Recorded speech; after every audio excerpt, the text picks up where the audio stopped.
A cup of ice, bro. Yes, thank you. Are you so soft? How you doing? I'm doing good. How about yourself? All right, I heard it's big man season. All right.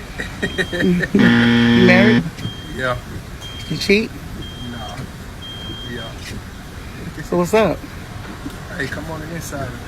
Chat it up on the inside of here, Okay, I'm coming. All right, baby, thank you. Oh, okay. No, answer, dude. You always that shit. How long have you been fucking with them? How long? 3 years. 3 years? Give me Three my fucking keys, years. man. 3 years? Tú eres como el agua clara que llueve del cielo. Te quiero porque quiero que me quieras, porque como tú no hay nadie más que me pueda enseñar. Chinga, qué pedo. Tranquilo, güey. Fucking answer, dude. You're in Mexico with your family? What are you even doing here? Don't worry about what the fuck I'm doing here. Answer. You were with your dad? Tranquilo, güey, tranquilo. Todos mis deseos en cuestión de piel. Tranquilo, güey, tranquilo ya. He caught her on a date. I'm her soulmate. But where's she at? She's a fucking whore.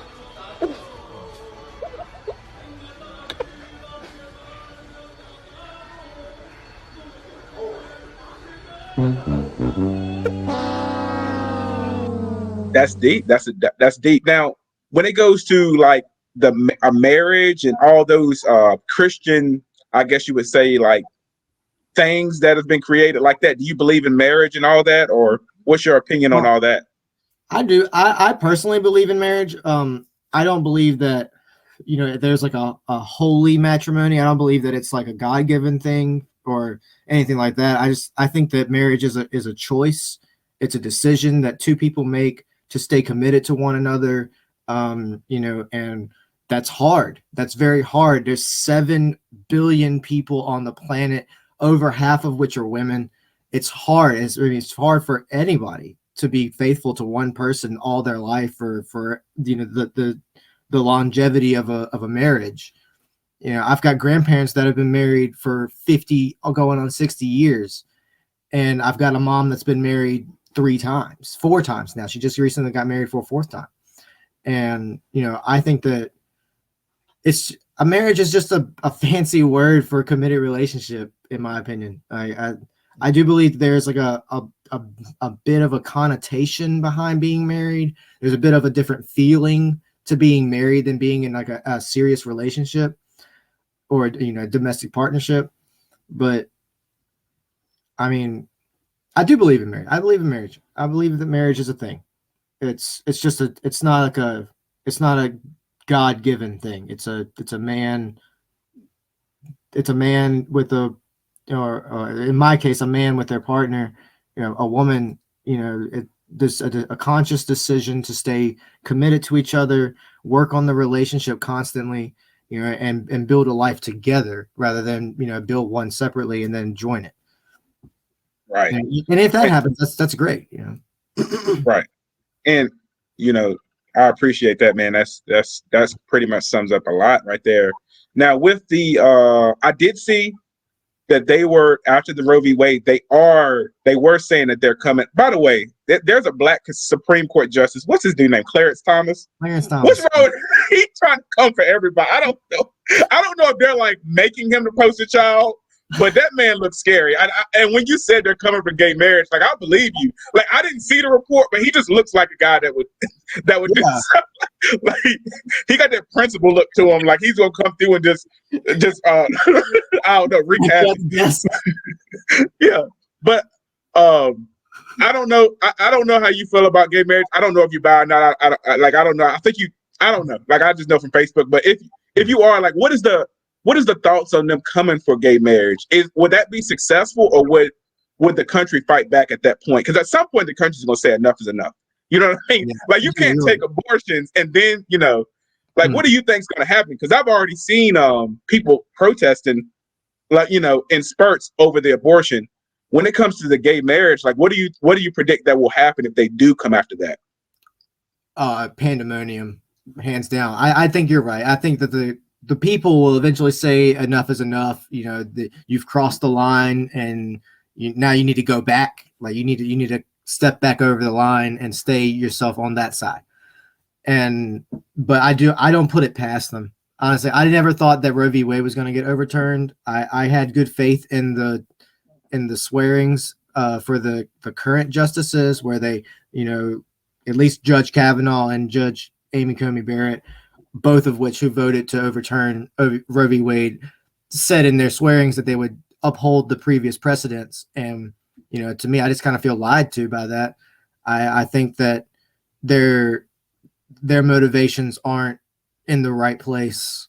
And I don't think that they're really thinking about all of the people. I think they're thinking about their people. And I don't agree with that. I don't think government serves a certain group of people. I think it's supposed to serve all, and no matter what branch it is. And I do think they can be successful. And I fear that I have very good friends that are gay that are married, and I love them I love seeing them together. I love seeing them happy in their marriage, and for someone else who doesn't even know them to take their women on top of that. So they just had the abortion thing taken from them. If they were to ever get I don't really know the most of the details. I don't know if they kept the exceptions with like incest and rape and things like that, but if they didn't, then that's an even worse decision.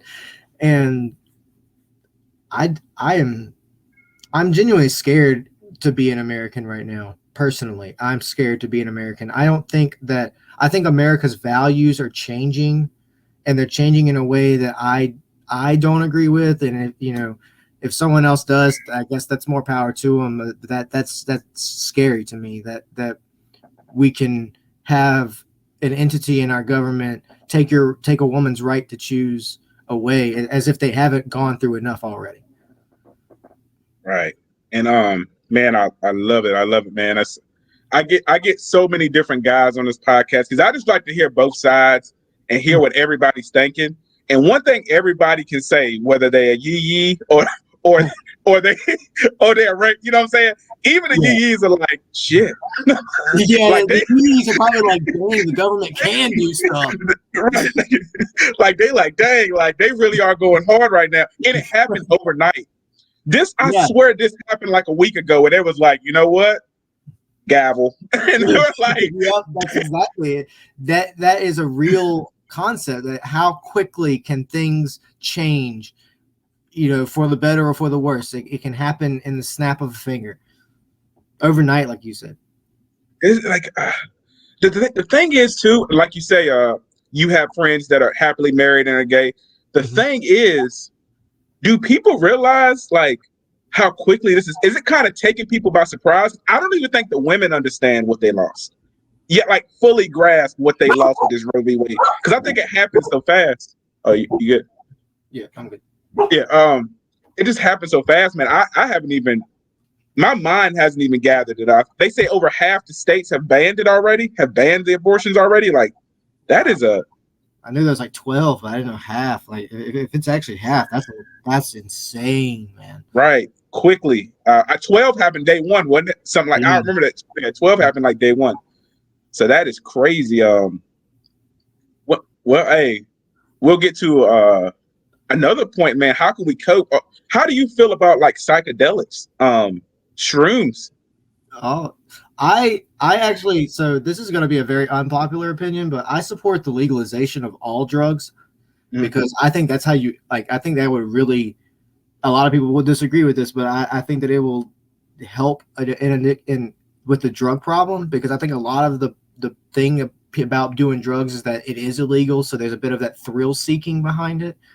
And, I think if we legalize it, it gives us an opportunity to really study them and learn what they do to people and, actually learn the enemy. So let's, learn the enemy so we can fight it. Let's fight it like smartly. Let's be smart about it. But I love shrooms. Actually, I've tripped on shrooms a couple times. There's been some times that I've eaten them and I actually didn't trip. I learned that taking antidepressants and stuff like that like prevents you from tripping. I don't exactly know the full. I'm not a doctor for one. I work for the finance department in the city, so I have no idea what it does to me that or why that is the case, or maybe I just had some shit shrooms. Like maybe I did was just crap. Maybe I should have had better ones that time, or those couple times that I didn't trip and I ate them because Right. they taste awful. Did you ever have a crazy trip? I don't know about crazy. I've had like the best laughing spell of my life while tripping. I mean, it was like 45 straight minutes of nothing but laughing at each other, laughing. Like it was so great, and I love that euphoric feeling where it's just like it feels like pure happiness. But I mean, I sound like a drug addict in a way, but I mean, I'm a drug user, so I mean, Oh no, that's not bad. Everybody I bring on, I ask about. That's because that's a thing. We got to open up and just. Honestly, I think everything should just be free. I mean, obviously, violence. No, I'm not. You know what I mean? But see, the thing about and even the yee-yees, y'all agree. Yee-yees watching. I bring y'all on as well, and y'all want limited government, and the other side wants limited government. But you can't punish them with government, and then on the second hand, be like, all right, government, don't mess with me, but mess with them. It's like if we should just have the government just leave everybody alone. And unless things are getting violent or somebody's getting abused, just let us live, man. I mean, like I say, humans are more alike than they know. That's why I bring all kinds of people on because I get to the point where I realize the talking points are the same. It's just coming from a different side, and like you said, man, shrooms are amazing for some people. Now, when it comes to mental health, one thing I will say with people on the right, they seem to think it's like the boogeyman and doesn't exist. And you are well educated on that topic. Can you explain to the people, that are skeptical of mental health? I think we were talking about the rise of school shootings and situations like that. And does mental health play a part in that? What is your opinion on that? And is mental health real? I mean, when I say mental health, I mean is anxiety, depression, it's things like that real? Because I've had some people from the right come on and say I don't believe in it, and like explain to them because you well versed in that. Go ahead. I mean, I think it is real. I mean, I've been diagnosed by a professional with mental illness. I have bipolar 2 disorder and I have generalized anxiety disorder. Both of which I used to take medicine for. I took myself off the medication simply because I didn't like the way it made me feel. But I wanted to be able to handle it in a better way than with narcotic pills. And I've been down the track of addiction before. I don't want to have to go down it again because of something that I need this time. But I do think it's real. I think that the school shooting thing, I think that part of it is a mental health problem. I don't think it's all a mental health problem. I think it is a gun issue too. I support having guns. A lot of people will probably be shocked about that. I support having guns. I don't think we should all have guns, but I think we should all have access to be able to have guns, and because it's a constitutional right. But I think that other things need to be in place too, like, proof of competency and responsibility. Why do I got to take a test to have a driver's license, but I don't have to take a test to own a gun? Wow, that's deep. That's true. I mean, it's simple things like that. You know what I'm saying? I think a gun is a bit more dangerous than a car, and we actually go and we teach kids how to use a car, how to drive it. We had driver's ed. I took driver's ed in 10th grade. And it's, to me, it's just a little bit crazy. I think that the school shooting problem, a bit of it is mental health. I think that the people that commit these atrocities are disturbed and they do need help. And, they have gone through things that some of us might not be able to understand. It's probably going to take a professional to really analyze those things. But I think most of it has something to do with the ease of access to very deadly weapons on top of that mental illness.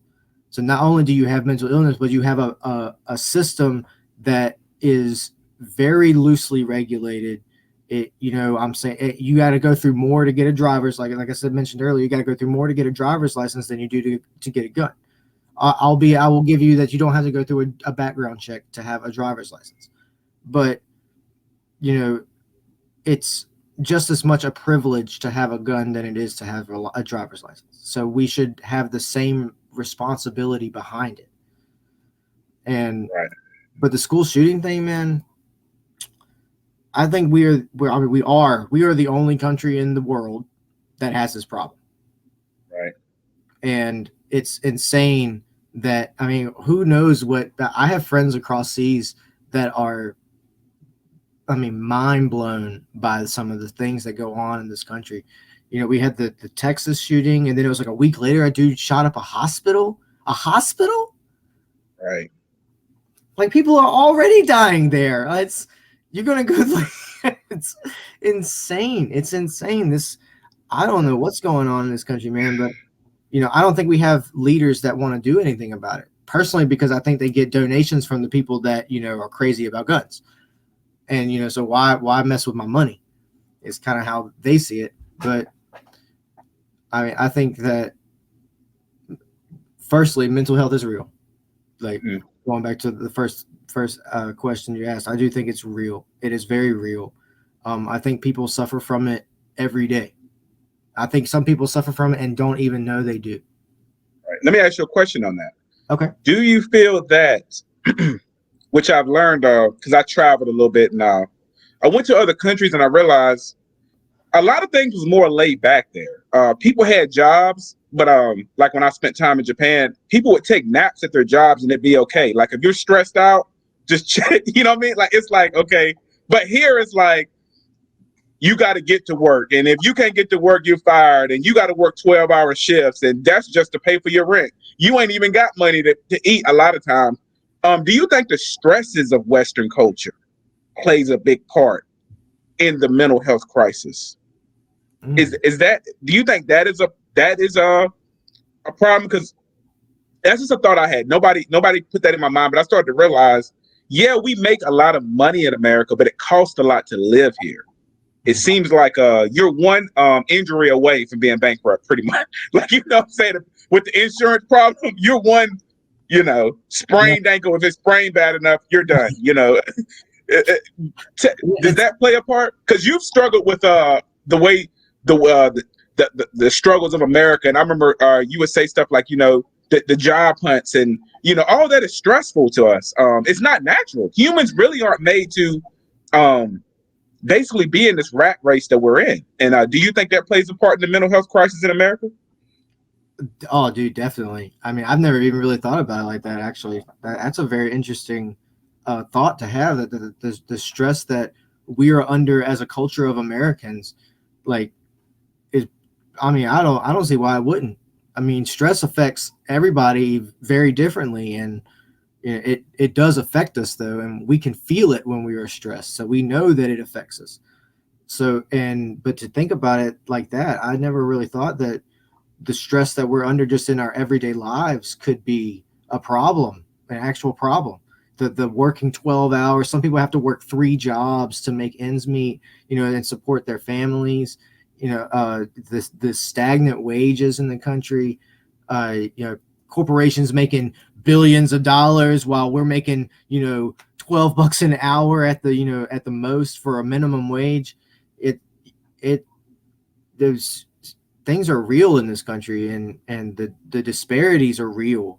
The health crisis, the insurance that you're talking about. Yeah, I've had to deal with that. I've had diabetes for 27 years now. It'll be 27 years in February. And, I've had to pay for private health insurance. Right now I have to rely on the government for insurance. But is that me? Yeah, that's me. Yes, yeah. Yeah. Let me just. First thing first with the chess. Tell me how you got the chess, man. That's the first touch on, because that's very original that you into that.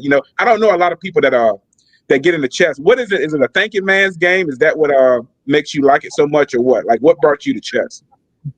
It's considered a thinking man's game. It's a thinking man's game for me. It's a game that I get to, it's to me, it's just like a world of 64 squares, where like I'm in control of what happens to me.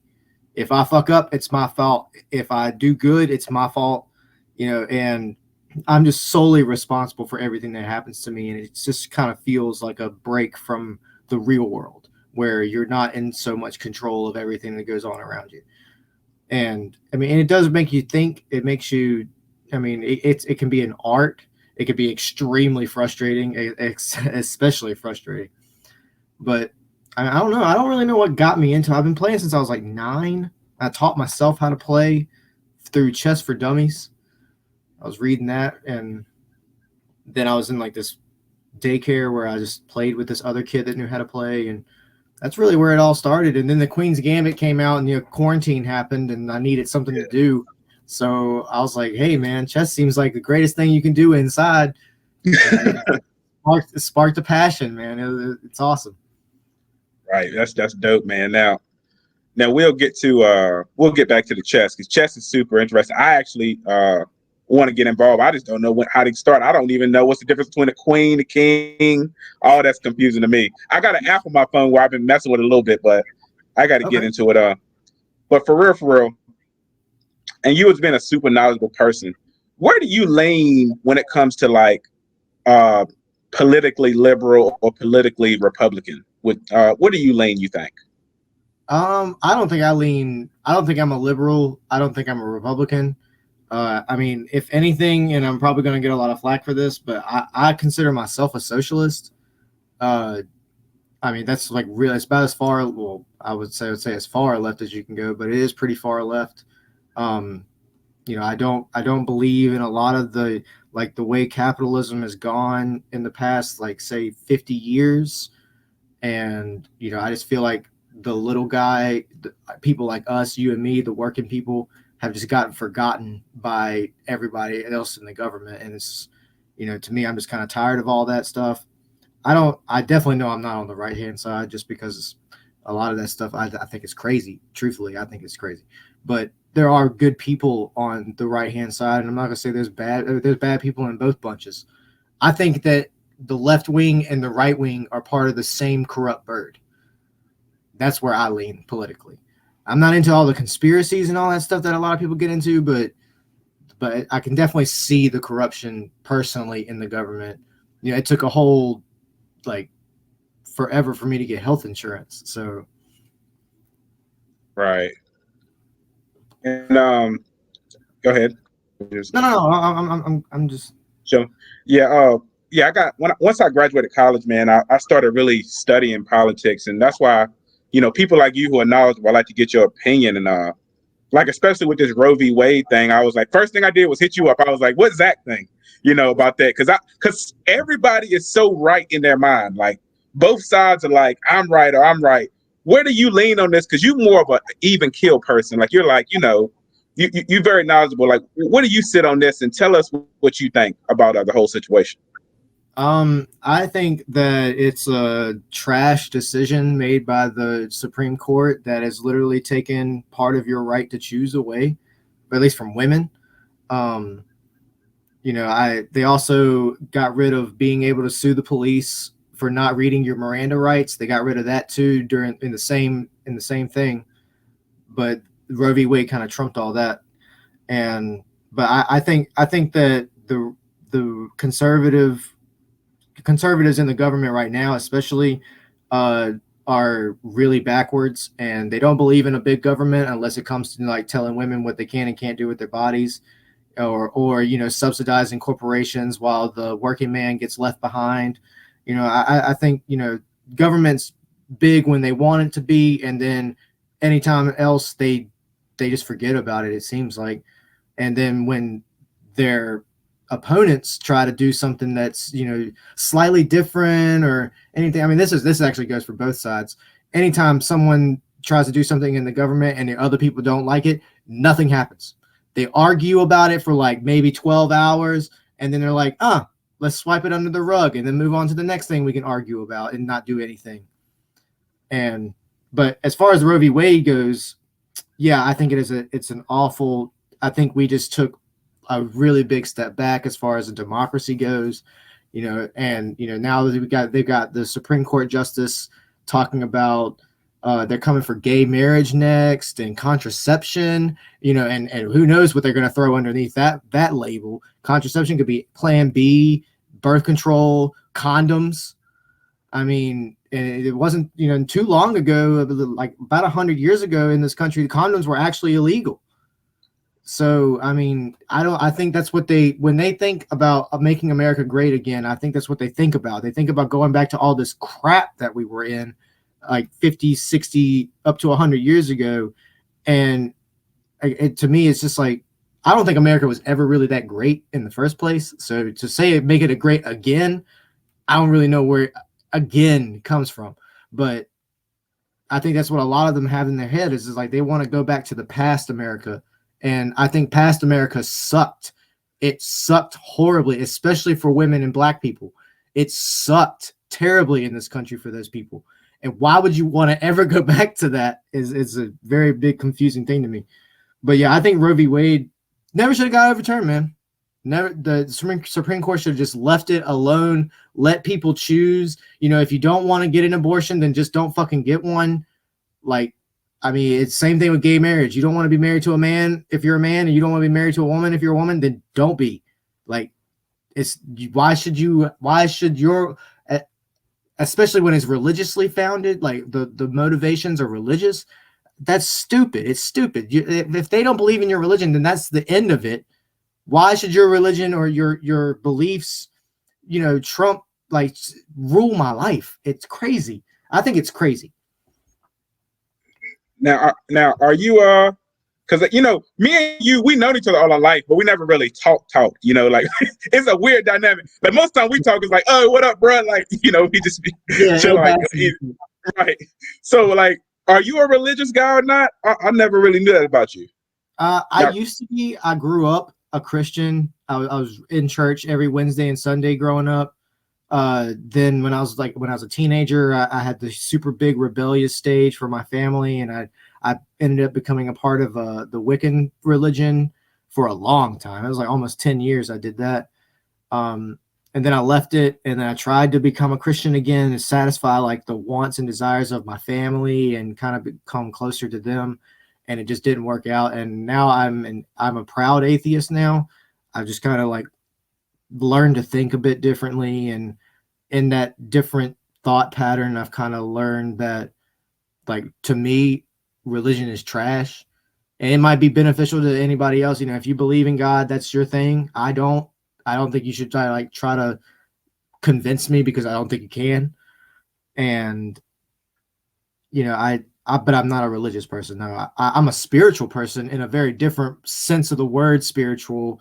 I don't believe in a spirit or a soul or anything like that, but I do believe like there's something, for a lack of better words, magical about like the way the world works, just how it works. And I think that's where a lot of my spiritualism lies, is in the inner mechanics of the universe. Right. Now let's get into that a little bit. What when you did your transition to being atheist, and I know a lot of people that watch me are atheists, how did you get I would say introduced to that what I call it, way of, it's not a religion, it's like atheist is just a way of thinking, right? Or what would you consider that? I mean, it really depends. I think that atheist is just like what you're born. Okay. Yeah, you're born an atheist. You don't know anything about God until you're a little bit older, and your parents start, you start asking, why are we going to church, and all this other stuff, or if you go to a mosque or a synagogue, whatever you practice, once kids start, that curiosity sets in, they start to ask questions. That's when families start to answer them, and you gain a little bit of knowledge about why you're going to wherever you're going to praise this entity. And I got introduced into, I mean, I've kind of always known what the word atheist is and what an atheist is. I never identified as one. I never could really relate, because like I said, I was raised religiously. So, to me, for the longest time, God was in control of all of it, including me.